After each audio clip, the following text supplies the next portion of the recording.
ওমর ফারুক রাদিয়াল্লাহু তাআলা আনহু কান্না করেন, যেই ওমর জান্নাতের টিকেট হাতে পেয়েছেন, দ্বিতীয় খলিফা জান্নাতি দ্বিতীয় ব্যক্তি আবু বকরের পর। রহমতের নবী বলেন, আকাশের দিকে তাকাইয়া দেখো কত পরিমাণ তারকা আছে, কয় হাজার। বলে এটা সীমাহীন, গণনা করা যায় না। নবী বলেন, আমার ওমরের আমল সীমাহীন তারকার মতো গণনা করা যায় না। সেই ওমরের সাথেও দুশ্মনী কিছু কিছু আল্লাহর বান্দাদের বর্তমানে। দুশ্মনী কেন? 20 রাকাত তারাবির আইন কইরেন ওমর জামাত শুরু করছে। আমরা ওমরের মানি না। কারে মানো? মুহাম্মদ নবীরে মানি। কেউ যদি বলে, হাফিজ ভাই আপনারে মোহাব্বত করি, আপনার ছেলেরে মোহাব্বত করি না, আপনার দাওয়াত ছেলে আসলে দস্তরখানে জায়গা নাই, থাকবে মোহাব্বত? এটা কি আসলে মোহাব্বত না? ডাল মে কুছ কালা হ্যায়। ওমরের মানে না, মুহাম্মদের মানে। আমগো গ্রামে কয় অতি ভক্ত চোর, অতি বেয়াদব ডাকাত। অতি ভক্ত, অতি বেয়াদব ডাকাত। ওমর ফারুক রাদিয়াল্লাহু তাআলা আনহু কেমন মায়ার নবীর আদর্শের পাগল। কোথাও দাওয়াত দিয়েছে, খানা খাইতে বসছেন, একটা সুন্নতের উল্টা কিছু দেখতে পারতেন না ওমর। এত মজবুত ওমর। রোম সম্রাটের পক্ষ থেকে অর্ডার, ওমরের খেলাফত, ওমরের খেলাফত সহ্য করা যায় না। ওমরের এত নাম, এত দাম, এত দাপট।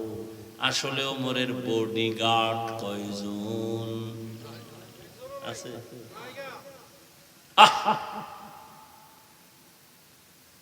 ওমর একজনও বডিগার্ড নাই। তাহলে তো পাওয়ার কেন? এর মাইরা ফালাও। যার কোনো বডিগার্ড নাই তাকে মারতে এত বাধা কেন? কোথায় মারবো? একজনের দায়িত্ব দিল, তুমি পাইলেই মারবা, তোমার বড় পুরস্কার আছে। ওমর একা কোথায় থাকে খবর পাইলেন একটা চেটিয়াল ময়দানে। ওমর একা, কেউ নাই, ঘুমায়। হাতের বালিশ বানাইয়া ঘুমায়। রহমতের নবীর আদর্শের ওমর হাতের বালিশ বানায় ঘুমায়। পুরা রাষ্ট্রের অধিনায়ক। দুশ্মন খবর পাইয়া তরবারিটা নিয়ে খুশি মনে দৌড়ায়। এই সুযোগ হাতছাড়া করা যায় না। তরবারি নিয়ে ওমরের দিকে আগায়, দেখে শুয়ে আছে, দুই পাও কদম সামনে দেয়, আবার ভয় পেছনে যায়, আবার আগায় যাইতে যাইতে যাইতে যাইতে দীর্ঘ টাইম কিনারায় যাবে যাবে ভাব। হঠাৎ করে দেখি ওমর একা ঘুমায় না, জঙ্গলের একটা বাঘ ওমরের পাহারা দেয়। বিশ্বাস করার মতো বেঈমানি, অবিশ্বাস করার মতো বেঈমানও এই জমিনে এখনো আছে। বিশ্বাস করতে চায় না। কেতনা বড় বেঈমান, বিশ্বাস করতে চায় না। যেই ওমরের মতের উপরে আল্লাহ নিজে একমত হইয়া ডাইরেক্ট কোরআনে আয়াত নাজিল করে নবীকে বললেন, নবী আমি ওমরের মতে একমত, আপনিও ওমরের মতে একমত হইয়া যান। নবী কি কয় জানেন? লাউ কানা বাদি নাবিয়্যুন লাকানা উমর। আল্লাহ যদি আমার পরে নতুন আরেকজন নবী বানাইতেন, ওমর হতো আমার পরের নবী।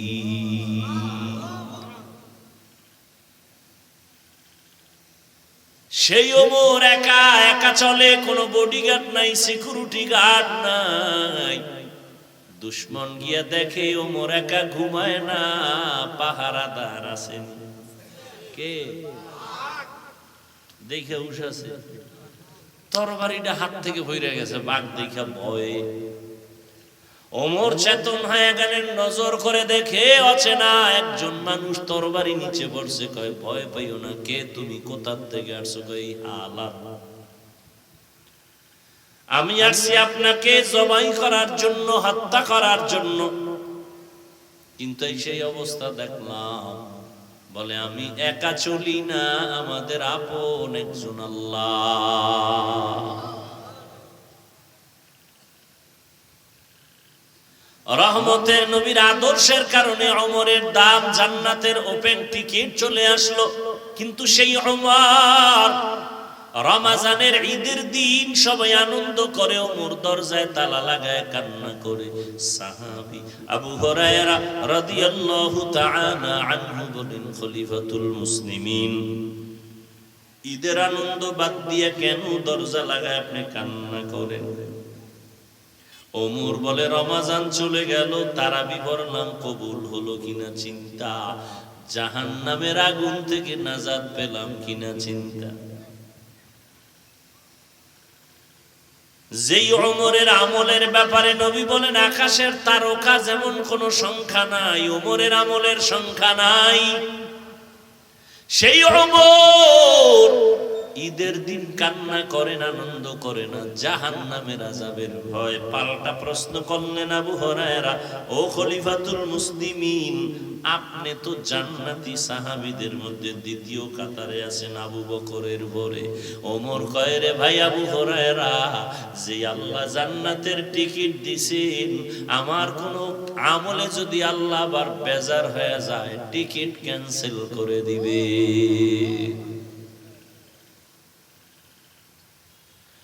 وما أرسلناك إلا رحمة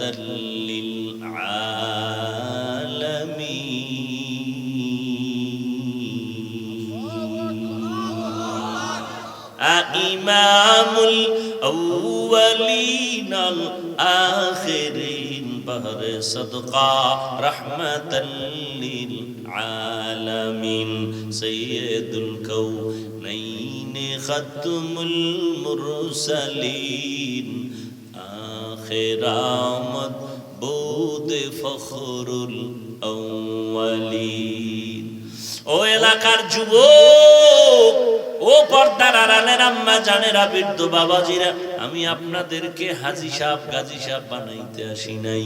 ও যুবক, আমি তোমাকে পাগড়িওয়ালা বানাইতে আসি নাই। আমি তোমাকে বাধ্য করে বলবো না যে তুমি তাবলিগে যাও, না হয় জাহান্নামী, তুমি কওমি মাদ্রাসায় যাও, না হয় তুমি ধ্বংস, একবারও বলবো না। আমি তোমাকে জোর কইরা মসজিদে ঢুকাইতে আসি নাই রে বাবা। তোমার সামনে আমার আল্লাহর কুদরতের বয়ান করে দিলাম। আল্লাহ বিবেক দিছে, এবার ভাবো তুমি কোন পথে গেলে তোমার কল্যাণ। তোমার চোখের সামনে সারা দুনিয়ার বিধর্মীরা চায় কালেমা বন্ধ হয়ে যাক, কোরআনের আওয়াজ বন্ধ হয়ে যাক। ওই ফিলিস্তিনের উপরে মুসলমানের ইসরায়েল কর্তৃক বর্বর হামলা, হাজার মুসলমান গলা দিয়ে দিতেছে, গলা কাটা শহীদ হয়ে যাইতেছে। ওই আসামের ভিতরে মুসলমান জীবন দিয়ে দিতেছে। চেচনিয়া বসনিয়ার মুসলমানের করুণ হালাত। ও আল্লাহর বান্দা, এরপর তাকায় দেখো, গোটা পৃথিবীর মধ্যে একটা গজব এসেছিল, করোনা।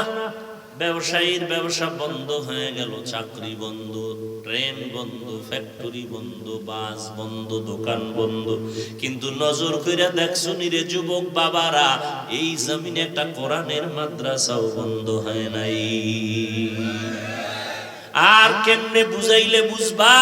আসলে বুঝাইলে বুঝবে এটা ব্যাপার না, কারণ আমি হাফিজুর রহমান কেন, আমার স্বয়ং নবীও বুঝাইয়া আবু জাহিলকে লাইনে আনতে পারে নাই।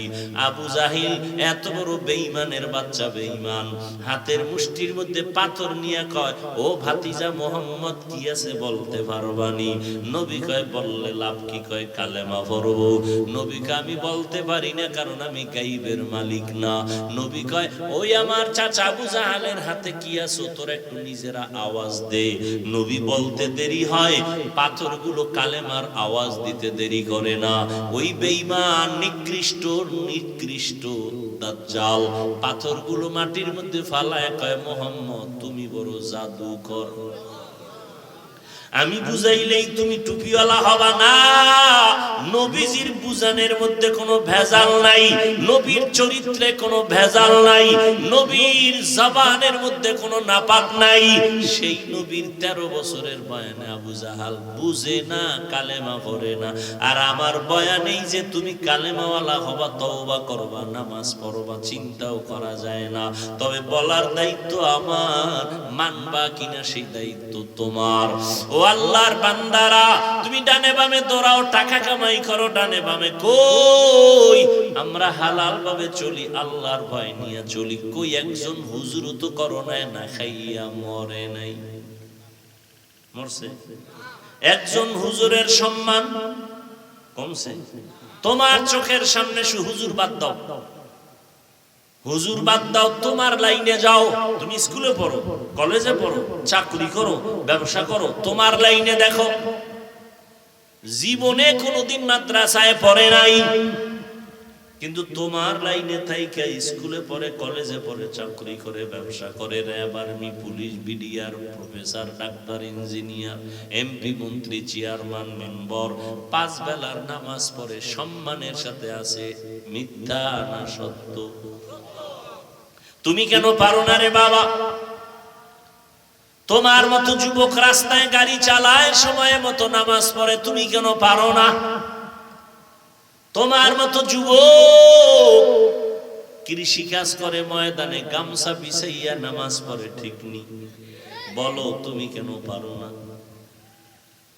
তোমার মতো সন্তান কলেজে পড়ে, 5 বেলার নামাজ পড়ে, সত্য, বলো তুমি কেন পারো না? তোমার মতো যুবক চাকরি করে, ব্যবসা করে, শ্রমিকের কাজ করে, 5 ওয়াক্ত নামাজ পড়ে আসেনি, বলো তুমি কেন পারো না? তোমার কপাল বুঝি মন্দ, মা বাবার বরদোয়া লাগছে কপালে, গুনার কারণে আমার আল্লাহ বেজার হয়ে গেছে।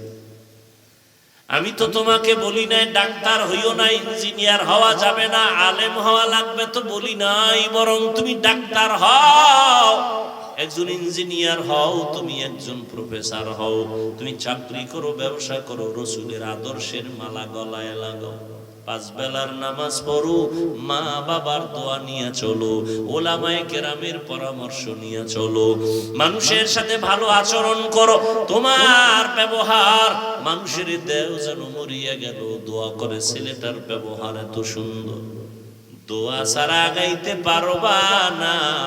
এর মধ্যে মুরব্বীদের দোয়া লাগবে, বড় দোয়া নিলে কোনোদিন সম্ভব না। শিক্ষকের সাথে পাওয়ার দেখাও না,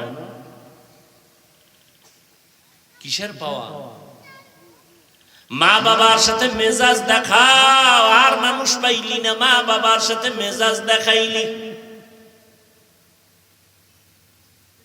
বেয়াদবি সব জায়গায় চলে না, মেজাজ দেখানো সব জায়গায় যায় না, মা বাবার সাথে মেজাজ চলে না, শিক্ষকের সাথে পাওয়ার চলে না। পাওয়ার দেখাবি, মরার আগে বিছানায় পঙ্গু হয়ে থাকবি।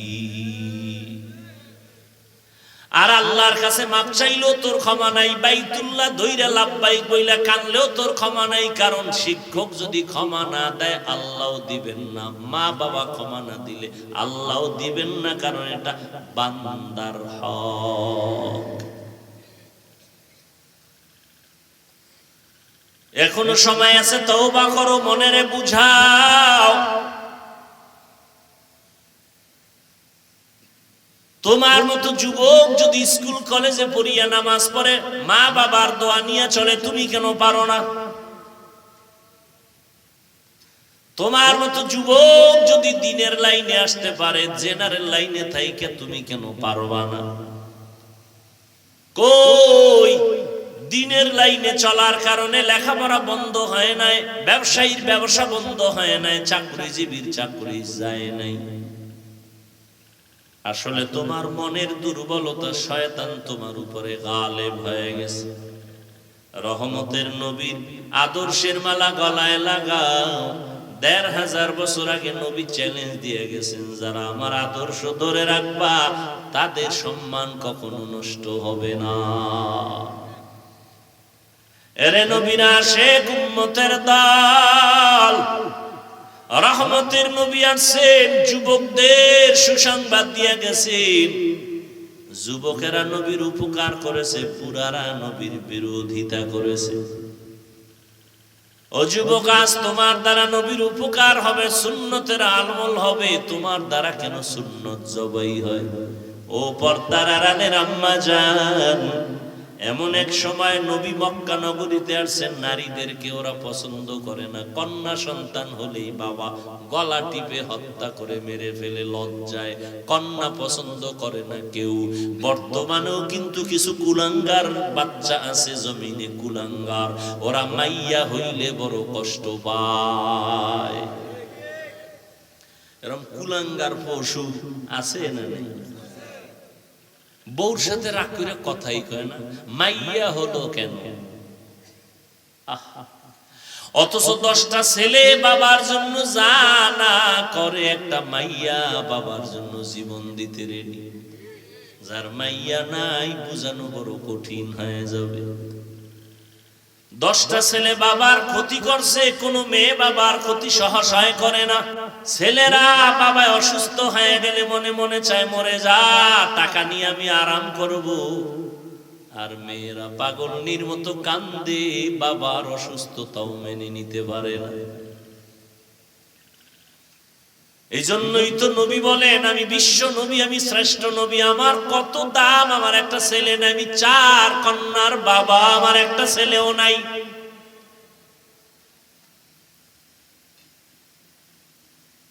মক্কার মুশরিকরা বলছিল, মুহাম্মদ মইরা গেলে ওর বংশ রক্ষা করার কেউ নাই, ছেলেও নাই। অথচ দুনিয়াতে বর্তমানে নবীর বংশ রক্ষার জন্য উম্মতের অভাব নাই, জীবন দেওয়ার জন্য প্রস্তুত। আর যারা এই অপবাদ দিছিল, ওদের নাম দুনিয়ার কেউ জানে না।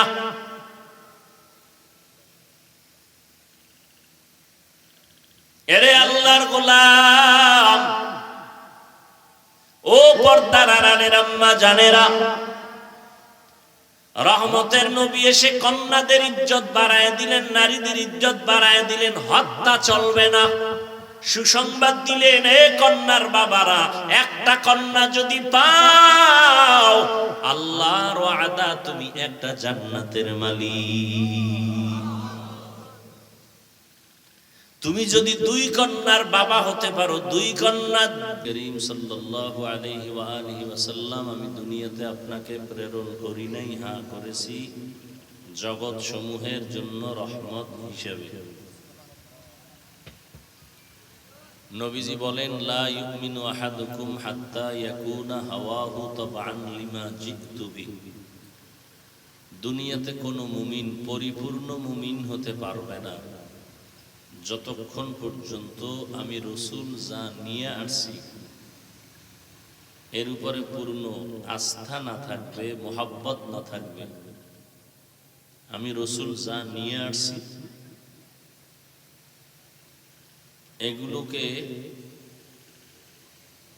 এগুলোর অনুসরণ করবে, ইত্তেবা করবে, অনুকরণ করবে। যদি না করে তাহলে সে কামেল মুমিন না, নামে মুমিন, কাজে কিনা। নবী যা নিয়ে আসছেন তা অনুযায়ী চলতে হবে, নবী যা নিয়ে আসছেন এগুলোকে মানতে হবে। নবী কি নিয়ে আসছেন? নবী আসছেন কেন? এর আগে ঈসা নবী ছিলেন না, মুসা নবী ছিলেন না, আমগো নবীকে আল্লাহ দিলেন কেন? তাহলে আল্লাহ পাক রব্বুল আলামিন নবীকে পাঠাইছেন উম্মতের উত্তম আদর্শ নিয়ে আসবে, উম্মত তা ফলো করবে, দুনিয়াতেও শান্তি পাবে, সম্মান পাবে, আখিরাতে মুক্তি পাবে, জান্নাত পাবে। নবী কি নিয়ে আসছেন? আল্লাহর কোরআন বলে নবী নিয়ে আসছেন উত্তম আদর্শ। লাকাদ কানা লাকুম ফি রাসূলিল্লাহি উসওয়াতুন হাসানাহ। আল্লাহ বলেন নবীজির মধ্যে তোমাদের জন্য অনেক সুন্দর আদর্শ আছে, যেটা আর কারো মধ্যে নাই, যেটা মানলে শুধু শান্তি আর শান্তি, সম্মান আর সম্মান, অশান্তিও নাই অসম্মানও নেই। এটা সেই ১৫০০ বছর আগে আল্লাহ কোরআন নাজিল করছেন, তখনের কথা। ঠিকই নবীকে যারা মানছেন আজও তাদের ইতিহাসের পৃষ্ঠায় স্মরণাক্ষরে নাম। এখনো যারা ১৫০০ বছর পরে নবীকে মানে তাদের সম্মানও আছে, শান্তিও আছে। বলে কতটুকু আছে? যার কাছে রসুলের আদর্শ যতটুকু আছে তার কাছে ততটুকু সম্মান আছে। যার কাছে যতটুকু রসুলের আদর্শ নাই তার কাছে ততটুকু সম্মানও নাই। সোজা কথা, পেশ নাই, কোন সহজ কথা। ইহুদি, বিধর্মী, খ্রিস্টান যারা আমরা মনে করি ওরা ইসরায়েল, রাশিয়া, আমেরিকা, এরা সব পরাশক্তি বলা হয়, পৃথিবীর মধ্যে সর্বোচ্চ ক্ষমতাধর। কিন্তু আল্লাহ দেখছেননি কৌশলে কেমনে কি কইরা রাখছেন। সারা দুনিয়ার বেঈমান মুসলমানের চাকর। মুসলমানের প্লেন বানায় কেডা? মুসলমান। কারা? বিধর্মীরা, ঠিক না? বিমান, কম্পিউটার, মোবাইল, যত কিছু, এই ফ্যান ঘুরতেছে, মেশিন চলতেছে, কোনো মুসলমান বানায় নেই। মুসলমানের সময় নেই। যারা আসল মুসলমান এগোয় আকাম করার কি নেই, সময় নেই। এরা আল্লাহর কাম কইরেই সময় শেষ করতে পারে না। এই কাম করবে ওরা, আমগো থেকে টাকা নেবে। নে ফ্যান লাগবে, টাকা নে, বানা তুই। আমার ফ্যান বানানোর সময়, তুই বানাবি, বাতাস খামু আমি, বিনিময়ে টাকা নেবি। কথা বুঝেন নি? এখন বলবেন বাংলাদেশেও তো ফ্যান বানায়। আরে ফ্যান বানায় মেডিসিন, মেটেরিয়ালস, মেশিনারি, এটি কইতন নিয়ে আসছে, বাহির থেকে নিয়ে আসছে। আসলে ওদের সম্মান নেই। পৃথিবীতে এখনো রসুলের আদর্শ আলারাই সর্বোচ্চ সম্মান আছে এখন। আবার রসুলের উম্মতের মধ্যে যারা কোরআনওয়ালা তারা এখন সবার উপরে সম্মানিত। কি অসম্মানে আছে এরকম কোন প্রমাণ আছে? সম্মানের মানদণ্ড কি বানাইছেন আপনারা তা তো জানি না। অনেকে যদি মনে করে টাকা, তাহলে হুজুর গোদারে তো টাকা নাই, সম্মান নেই। আসলে কি সম্মানের মানদণ্ড টাকা? হ্যাঁ, বহু টাকাওয়ালাও তো জুতার বাড়ি খায়, সম্মান গেল কই? হ্যাঁ, টাকা তো ব্যাঙের কাছে আছে, সাপের কাছে আছে, ঝিনুকের মধ্যে মুক্তার দানা আছে। টাকার কোনো দাম আছে মেয়ে? টাকা দিয়ে কি হয়? ওই একজনে উপজেলা নির্বাচনে প্রার্থী হইয়া 25 কোটি টাকা খরচ করছে। কত? একজনে খরচ করলে আরো তো 6 জন আছে, আছে না? এরা সব ভোর রাত্রে হাদিয়া নিয়ে বাড়ি বাড়ি গেছে। আর আমগো ভোটার মুসলমান হাজি সাহেব, গাজী সাহেব নিমক হারাম, বেহায়া, বেলাজা, এক বটরে 10 পেশা দিয়ে হারাম খেয়েছে। কি বুঝাইলেন? আপনারা কেউ খান নাই?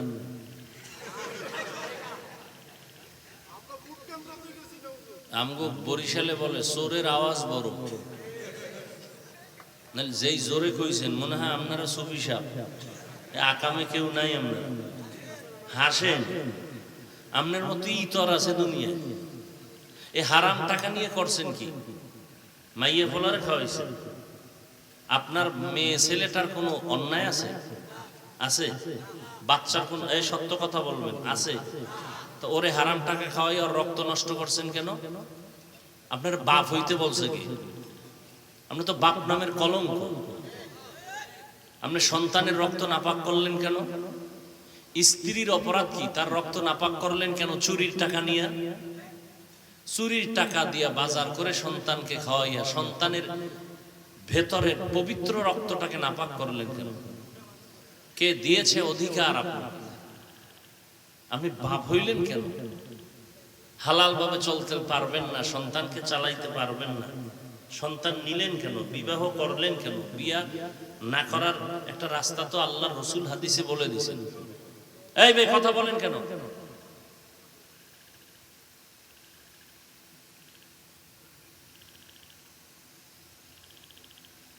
একটা সাউন্ড দিবেন না, আমার প্রয়োজন হলে কথা বলবেন, তাও আদবের সাথে। হ্যাঁ, চিল্লাচিল্লি করার জায়গা না, কিলাকিলির জায়গা না, এটা হ্যাঁ কিছু শিখার জায়গা। এটা মজলিসটা এমন যে বসার সাথে সাথে গুনাহ মাফ। ভদ্রতার সাথে বসবেন, আদব রক্ষার সাথে কথা বলবেন, চুপও থাকবেন না, চিৎকারও দিবেন না। এটা কোনো কিলাকিলির প্যান্ডেল না। এটা এমন একটা প্যান্ডেল যে আওয়ামী লীগ বিএনপি দলাদলি আছে সারা দুনিয়া জোড়া, কিন্তু এখানে এই প্যান্ডেলে কোনো দলাদলি নাই, কারণ এখানে সব দলের লাইনের লোক হাজির, কারোর মধ্যে কোনো দূরত্ব নেই। অতএব বুঝতে হবে প্যান্ডেলটা বড় দামি। এতগুলো মানুষ যদি কোনো দুনিয়াদার টাকাওয়ালা বসাইতে চাইতো, গাড়ি ভাড়া দেওয়া লাগতো, পুলিশ লাগতো, র্যাব লাগতো, কত মানুষ লাগতো নিয়ন্ত্রণ করার জন্য, নাস্তা লাগতো, বিছানা লাগতো, আর এখানে কিচ্ছু লাগে না। অতএব বুঝতে হবে ভিন্ন মজলিস থেকে এটা আলাদা, এটা দুনিয়ার মজলিস না, এটা একমাত্র আখিরাতের সওয়াবের মজলিস। এটা একটা অপারেশন থিয়েটার, মানুষের কলবের অপারেশন হয়। অপারেশন থিয়েটারে যখন রোগীরে ঢুকায়, তখন রোগীর আপন কেউ ঢুকতে পারে কি? আপনাদের জানা থাকলে বলেন। পারে? পারে। বরং আরো সাইন দিয়ে দেয়, মরে গেলে কিন্তু দাবি নাই। ভেতরে ঢুকায় না কেন? ওই সময় এরপরও অপারেশন সাকসেস হওয়ার পরেও দুই একজন ঢুকে একটু পরে, তাও কি এই দুনিয়ার পোশাক নিয়ে ঢুকতে পারে? ওগো আলাদা পোশাক আছে না।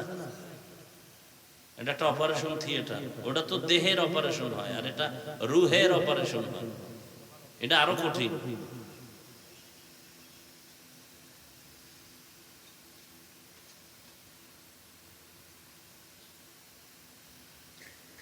আল্লাহর রাসূল উত্তম আদর্শ নিয়ে দুনিয়াতে আসছেন। কেমন একটা পরিবেশে আসছেন? ইতিহাসের পৃষ্ঠা আপনাদের সাক্ষ্য যে পৃথিবীর নিকৃষ্টতম মানুষ মক্কার মানুষ, সেই মজলিসে রাসূলকে আল্লাহ পাঠাইছেন। পৃথিবীর নিকৃষ্ট একটা ময়লা স্তূপের বসত বাড়ি, ওই যে ঢাকা শহরে আছে, এটার কি কয়, যারা ওই রাস্তার পাশে থাকে, বস্তি। নিকৃষ্ট মানুষ মক্কার মানুষ, চরিত্রহীন, লম্পট, সীমাহীন চরিত্রহীন। সেই মজলিসে চাঁদের আলো এসে হাজির। এটা আপনি সহজ মনে করতেছেন? ভাবেন, কুত্তা শুয়ারের ভাবার কোনো জ্ঞান আল্লাহ দেন নাই, আল্লাহ মানুষকে দিচ্ছেন। ভাবেন, আপনি তো সাধারণ ভাবে মনে করলেন। কথাটা ভাববেন তো, যে আমি হাফিজুর রহমান কেন, এই এলাকার বড় হুজুরেরা যদি বেশ্যাখানায় যায়, কোথায়? প্রস্কোয়াটার, নারীদের মদের আড্ডা, নারীর আড্ডা, ওখানে যদি কোনো হুজুর যায় যে আমি এখানে হেদায়েতের জন্য আইছি, তাহলে এলাকার যারা ঠান্ডা মানুষ এরাও কইবে তোরা এই হুজুরের হেদায়েত কর, হুজুরে কেন হেন গেল। অথচ পৃথিবীর নিকৃষ্ট খারাপ মানুষ মক্কার মানুষ, সেখানে আমার সৃষ্টির শ্রেষ্ঠ রাসূলকে আল্লাহ পাঠাইলেন কেন? কঠিন কথা, সীমায় চিন্তার বাইরের কথা, একটা কঠিন। আমার নবী তো এমন নবী যার কোনো তুলনা নাই, যার চেহারার মধ্যে আলো, যার কদমটা দিলে ওখান থেকে একদিন আর 1 ঘন্টা না, দীর্ঘ বছর রাসূল যেখানে পাও রাখছেন ওখান থেকে, নবী নাই কিন্তু পাও রাখছেন যে জায়গায়, ওখান থেকে দীর্ঘ বছর শুধু মিশকের ঘেরান। ঘাম আতর মেশকর থেকে দামি। আম্মাজান আয়েশা বলে নবীর ঘাম আমি বোতলে ভরে রাখতাম, বড় বড় অনুষ্ঠানে এগুলো ব্যবহার করতাম। আতর। সেই ব্যক্তিটারে নাপাক মানুষের মাঝে পাঠাইলেন কেন? এটা তো বিবেকের বিরুদ্ধে। আল্লাহ বলেন তোমার বুঝের বিরুদ্ধে হোক আর পক্ষে হোক, আমি যা করছি এটাই সত্য, তবে হিকমত খুঁজো, হিকমত খুঁজো। তুমি নামাজ পড়ো, বেনামাজিকে সি করে তাড়ায় দাও, আর মুহাম্মদ নাপাক মানুষের কাছে বেশি যায়। ওরা নবীরে গালি দেয়, নবী জবাব দেন না, গালিও দেন না, নবী আরো কাছে যায়। ওরা থুথু নিক্ষেপ করে, নবী আরো কাছে যায়। ওরা গালি দেয়, নবী আরো কাছে যায়। ওরা বিরোধিতা করে, নবী আরো কাছে যায়। মানুষের মন জয় করে ফেলেছে। একটা বেতের বাড়ি নবী জীবনে দেন নাই, মক্কার জীবনে চোখ গরম করেন নাই, গালি দেন নাই, গালির জবাব দেন নাই, জিন্দেগিতে একটা মিথ্যা কথা বলেন নাই। রহমতের নবী মাত্র 13 বছরে মক্কার মানুষগুলোকে ওপেন জান্নাতি মানুষ বানায় দিলেন। আল্লাহ লিস্টি দিয়ে পাঠায়, কয় নবীকে গিয়া বলো এই লিস্টির মধ্যে যাদের নাম আছে ঘোষণা দিয়ে দিতে বলো, এরা বিনা হিসাবে জান্নাতি।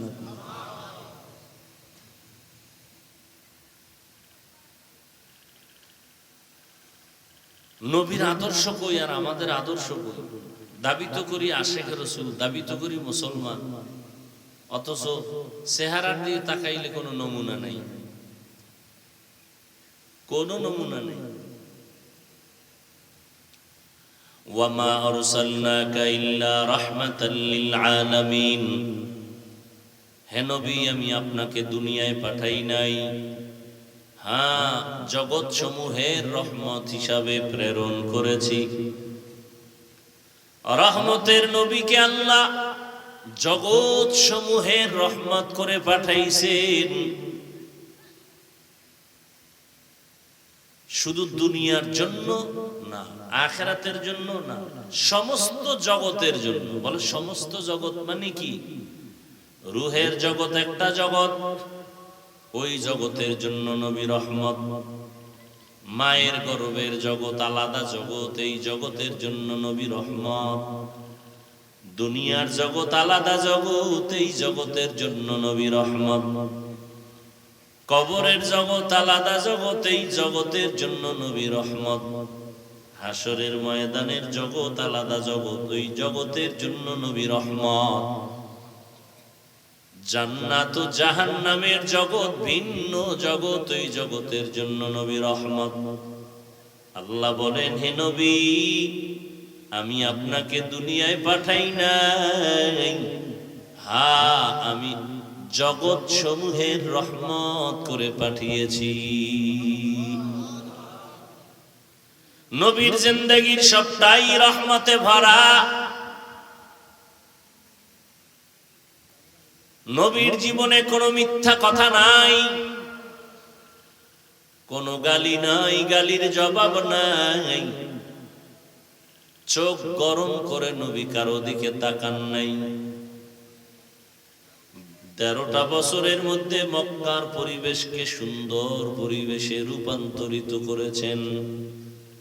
যারাই নবীর আদর্শ গ্রহণ করেছেন আল্লাহ তাদেরকে দুনিয়ায় চমকায় দিয়েছেন, হাসরের ময়দানে আল্লাহ তাদের আরো চমকায় দিবেন। রহমতের নবী আমার দুনিয়ার জগতের জন্য রহমত, রূহের জগতের জন্য রহমত, মায়ের গর্ভের জগতের জন্য রহমত, কবর জগতের জন্য রহমত, হাসরের ময়দানের জন্য নবী রহমত। দুনিয়ার জগতের জন্য নবী রহমত, তাও আবার আলাদা আলাদা ভাগ। নবী শুধু মুসলমানের জন্য রহমত না, বিধর্মীদের জন্য নবী রহমত। নবী শুধু পুরুষের জন্য রহমত না, নারীদের জন্য নবী আলাদা রহমত। নবী যেমন মানুষের জন্য রহমত, জিনের জন্য রহমত, নবী শয়তানের জন্য রহমত। শয়তান নবী কয় আমারও শয়তান ধোঁকা দেয়, কিন্তু আমি এটারে লাইনে ফালাইয়া বুদ্ধি কইরে এটারে কালেমা পড়ায় ফেলাইছি, এটারে আমি মুসলমান বানায় ফেলছি, আর আমাকে ধোঁকা দেওয়ার কোনো সুযোগ নাই। নবী জিনের জন্য রহমত, জঙ্গলের প্রাণীদের জন্য নবী রহমত, গাছের জন্য নবী রহমত, মাছের জন্য নবী রহমত, পশুর জন্য নবী রহমত, উড়ন্ত পাখির জন্য রহমত, গর্তের পিপিলিকার জন্য আমার নবী রহমত। একটা একটা আলাদা। নবী গাছের জন্য কিভাবে রহমত, খেজুর গাছে টেক লাগায়া, একটা মরা খেজুর গাছ নবী টেক লাগায়া জুমার খুতবা পড়েন, ঈদের খুতবা পড়েন। কিছুদিন পরে সাহাবায়ে কেরাম আবদার জানাইলেন নতুন একটা মিম্বর বানান খুতবা পড়ার জন্য, এই গাছটাকে বাদ দেন। নবী কয় দাও। নবী যখন নতুন মিম্বর বানাবার সিদ্ধান্ত নিলেন, মানুষ কানলে যেমন আওয়াজ হয়, মরা খেজুর গাছের থেকেও কান্নার আওয়াজ। এটা কেমনে সম্ভব? এটা কেমনে সম্ভব? যুক্তিতে ধরে না। তোমার যুক্তির মেমোরির সীমানা কত? 1 GB না 2 GB? তোমার মেমোরির জিবি কত? দুনিয়াতে যেই বাচ্চা আসলো, শিশু বাচ্চা, ও যখন আব্বু বলে ডাক দেয়, আম্মু বলে ডাক দেয়, আব্বুরে আব্বু কয়, আম্মুরে আম্মু বলে, ভিন্ন কাউকে আব্বু বলে না, আম্মু বলে না। ওর মধ্যে একটা বুঝ আছে, মেধাস। আমারও মেধা আছে, সন্তানেরও আছে, তবে এক নাকি। কেন এক না? বলে মেমোরির ডিজাইন এক, মেমোরির কালার এক, ভেতরের জিবি এক। কথা বলে মেমোরির ডিজাইন কালার এক, জিবি এক না। 1 GB মেমোরির যেই ডিজাইন, 2 GB মেমোরির সেই একই ডিজাইন, সে একই ডিজাইন। এই পণ্ডিতেরা বহুত বুদ্ধি লয়ে বয়ে রইছ, এটা আমার একটু বুঝাও তো। একই মেমোরি, এটা পাতলা। 1 GBর সাইজটাও যেমন, 4 GBর সাইজও, তাহলে পাওয়ার কোনটার বেশি? কথা কয় কারণ কি? সাইজ তো এক, এটার পাওয়ার এমনি আলাদা হইল কেমনে? বাস এটা নিয়ে গবেষণা কর। মাথার সাইজ সবার সমান, কিন্তু ভেতরের জিবি সমান না।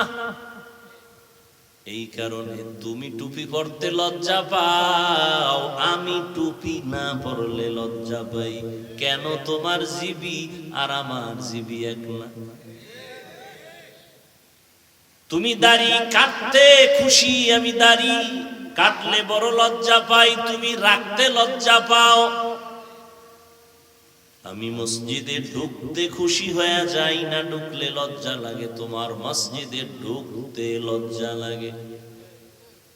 অথচ তুমিও মুসলমান, আমিও মুসলমান, তোমার আল্লাহ আমার আল্লাহ এক, নবী এক, কোরআন এক, হাদিস এক, কাবা এক, ধর্ম এক, কালেমা এক। নাকি আলাদা? মরণকালে কাফন হবে এক, তোমারও 3 কাফন হবে, আমারও 3টা কাফন হবে, কালার হবে আলাদা। কি পণ্ডিত ভাইরা খুব বুদ্ধি লয়ে ঘুরেন, আমাকে হুজুর গো বলেন আমরা বোকা। আমরা আসলেই বোকা, না হয় আপনি যেই পরিমাণ আমাদের গালি দেন, যেই পরিমাণ আমাদের উপরে জুলুম করেন, নিজে ডান হাতে বাম হাতে লাখ লাখ টাকা কামাই করেন, ইমামের এ মাসে বেতন দেন 5,000, 6 মাস বাকি, এরপরও আমরা গালি দেই না, বরদোয়া করি না, হাসি মুখে সালাম দেই। আমরা বোকা না হইলে আপনাদের কথার সামনে হাসি মুখ দিতাম না, কারণ আমি আপনার থেকে পাওয়ার আলা, আমার ইমানের পাওয়ার আছে, আমলের পাওয়ার আছে, পিওর খানার পাওয়ার আছে। আপনার খানার ভেজাল আছে, আমার খানায় কোনো ভেজাল নাই, পিওর। আপনার কামাই রুজিতে ভেজাল আছে, আমার কামাই রুজির মধ্যে কোনো হারাম নাই, ভেজাল নাই। অতএব আমি ঈমান আমল আর শরীর দিয়া শক্তিতে অনেক উপরে। আপনার 2 হাত, আমারও 2 হাত, আর থাপ্পড় একটা দিলে আপনারা বসে পড়লে আর উঠতে পারবেন না। কিন্তু আমরা চিন্তাও করি না, হাজারো গালির সামনে মাথা হাত দিয়া হাসি মুখে কথা বলি। যদি বোকা হইতাম না, তাহলে আমগো সামনে আপনাদের বসার কোনো সুযোগ দিতাম না। আমরা বোকা, এই জন্য আমগো যত গালি দেন গায়ে লাগে না, কোনো গায়ে লাগে না, চিন্তাই করি না কে কি কইল। বরং যারা আরো বিরোধিতা করে আমরা তাদের কাছে আরো যাই, সালাম বেশি দেই, দাওয়াত বেশি দেই, মনে মনে দোয়া করি আল্লাহ হেদায়েত দাও। ও আল্লাহর বান্দারা, তোমার আমার মননের কাফনের কালার এক। আমি বক্তার সম্মানে একটা কাফন কেউ বাড়ায় দিবে না, তুমি গরিব হওয়ার কারণে একটা কাফন কেউ কমাইয়াও দিবে না। সবার বেলায় 3 কাফন। কি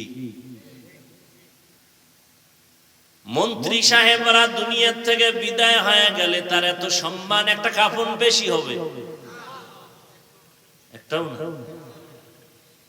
প্রধানমন্ত্রী মহিলাদের কাফন হবে 5টা, কিন্তু প্রধানমন্ত্রীর একটা কাফন বেশি হবে। হ্যাঁ ও বাবা, সহজ কথা বুঝতেছু? প্রধানমন্ত্রী মরে গেলে তার কাফনে লেখা থাকবে, খবরদার তুমি এই লাশটারে সাধারণ মনে করিও না, এটা প্রধানমন্ত্রীর লাশ, লেখা থাকবে কাফনে। কাফনে লিখে দিবে, কবরে গেলে ফেরেশতারা বলবে প্রধানমন্ত্রীর লাশ। কথা বলতে একটু চিন্তা ভাবনা করে বলতে হবে। আছে কোন সিস্টেম? কে ধনী, কে গরিব, কে আলেম, কে মূর্খ,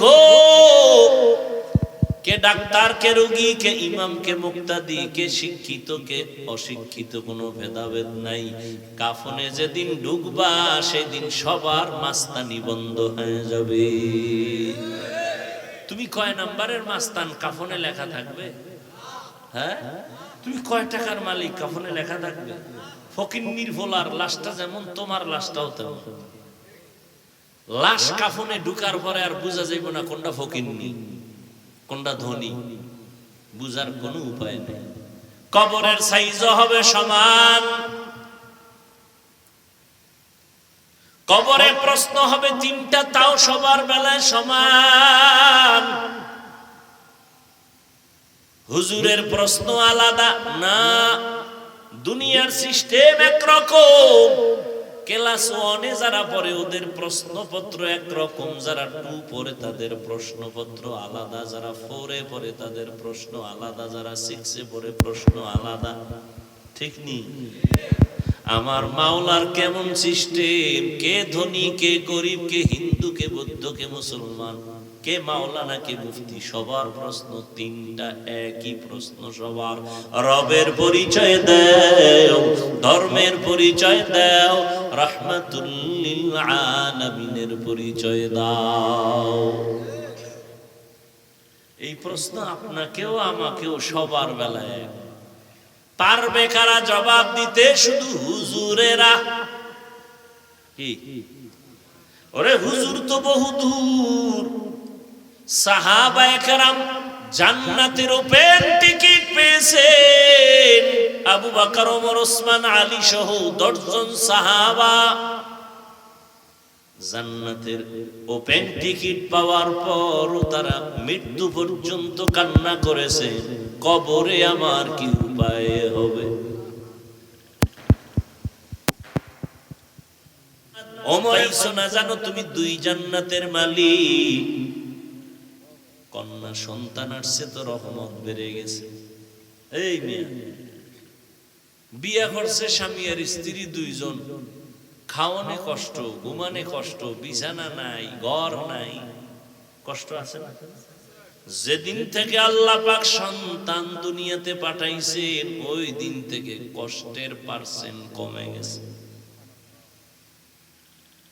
কি যারা বাবা আছেন খুব হিসাব করেন তো, সন্তান আসার আগে যেই কষ্টে ছিলেন আসার পরে কষ্ট কিছু হইলেও কমছে না? সন্তান বাড়ছে কষ্ট কমছে, যত বাড়ে তত কষ্ট কমে, কারণ এক একটা সন্তান মা বাবার জন্য এক একটা নিয়ামত। আর কন্যা সন্তান আসলে মা বাবার সংসার আরো ধন্য হয়, আরো দামি হয়। এটা কেমনে বুঝাবো? ওই কুলাঙ্গার গুলোকে বুঝানো যায় না।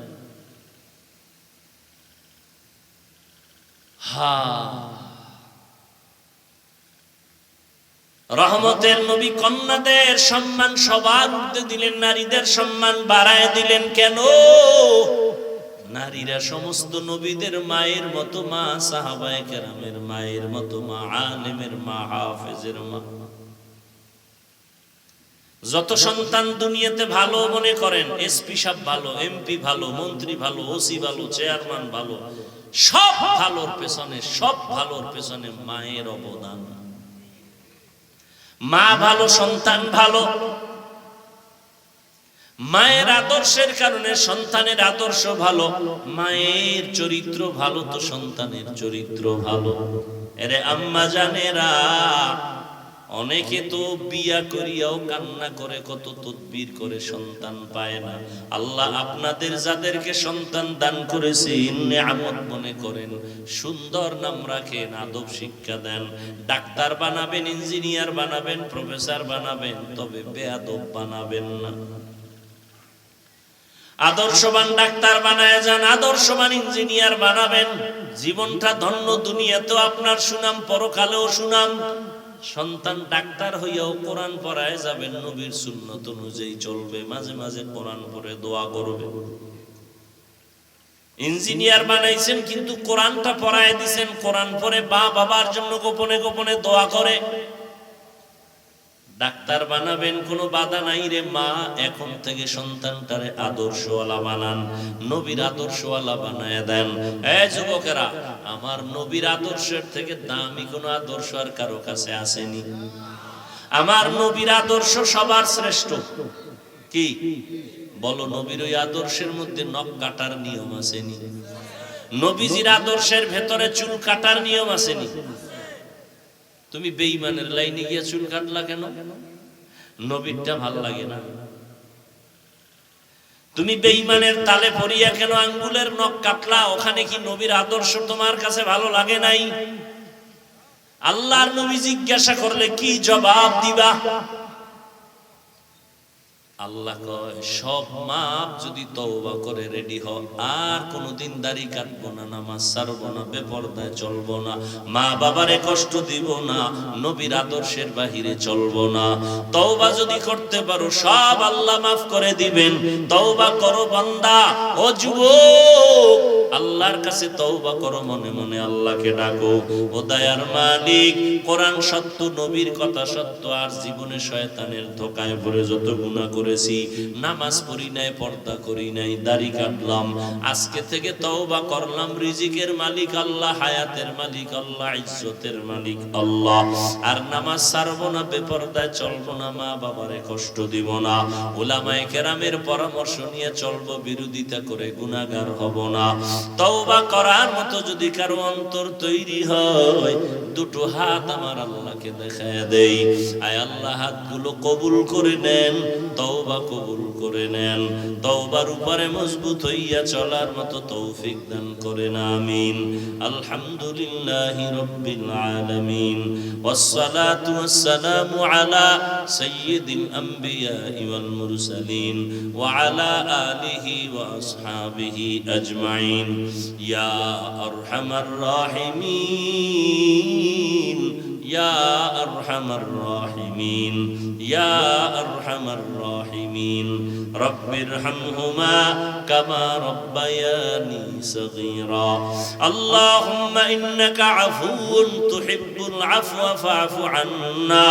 আল্লাহুম্মা ইন্না নাসআলুকা রিযাকা ওয়াল জান্নাহ ওয়া নাউযু বিকা মিন সাখাতিকা ওয়ান নার। ও দয়ার মালিক, ওলামায়ে কেরাম, মুরব্বী, হাজী সাহেব, কত যুবক, কত ছাত্র ভাই, পর্দার আড়ালে মা বোনেরা হাত তুলেছেন।